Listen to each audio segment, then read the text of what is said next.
တေချာကြီးသားမှာတေချာကြီးသားမှာမောင်တင်ညတရားပြောတာဟိုက်လို့စိုက်လိုက်တော့ရဆိုင်ဒီကလေးတွေငါတို့မှလက်ဂျိုးတက်နင်းပြီးတော့မယ်နော်တေချာကြီးကဓာလေးမကြည့်တဘောပါတော့မှာကပြင်းညောထားဘယ်နဲ့ကမြင်းကျော်ထားတာတို့အဲ့ကမသိငါ့ကိုမေးသားမှာငါမသိတဲ့လူလိုက်နေမင်းပဲအဲ့လိုပြောမှတ်မိမလားကကာယီစလုံးကိုတေချာကြီးဓမ္မကာယီတွေ့တယ်မို့လား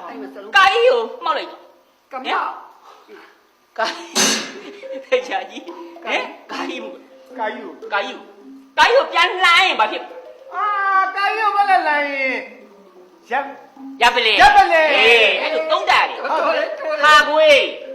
ခါကွေးလေးကိုပက်လက်လှမ်းလိုက်ရင်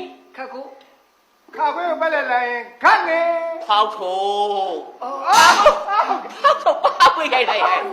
ဖောက်ထုံဖောက်ထုံဟုတ်ပြီနော်ဓမ္မဒါကကငယ်လေးကိုဓမ္မဟောလိုက်ရင်ကမောက်ဟုတ်လားဟုတ်တယ်တေချာကြီးနော်ကငယ်လေးကိုလှမ်းလိုက်ရင်ပတ်စောက်ကငယ်ပက်လက်လိုက်ပတ်စောက်ဟုတ်ပြီညကိုပက်လက်လိုက်ရင်ကြွက်ကြိုက်မယ်နော်ညကိုပက်လက်လှမ်းလို့မရဘူးပက်လက်လှမ်းလို့မရဘူးညကိုပက်လက်လှမ်းလို့မရဘူးဒါတွေရှောက်ပြောနေမသိဘူးတေချာကြီး3လုံးနဲ့မှမတွေ့ဘူးဟုတ်ပြီအဲ့တော့နင်တို့ဘောတေချာကြီးနော်ဘောတေချာကြီးဘောဆရာဘောကွယ်နေတယ်ဆရာဘောကွယ်နေတယ်မှတ်မိပြီဟုတ်ကဲ့ကြမှတ်ထားတော့အဲ့ဒါလေးကြက်မှတ်နော်တေချာကြက်မှတ်စာတင်တဲ့အချိန်မှာဆရာကြီးကပျော်စီပြက်စီလို့ဆိုပြီးပကြီးလေးတွေပါဆွဲပြပကြီးဆရာပကြီးလက်တက်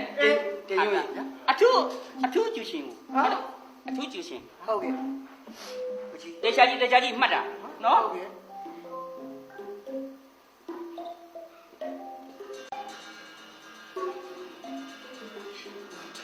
ပကြီးဆရာဆိုတော့စိတ်သက်ကြရပေးကြံနေတာစိတ်သက်ကြရအယုတ်ခင်နေဟဲ့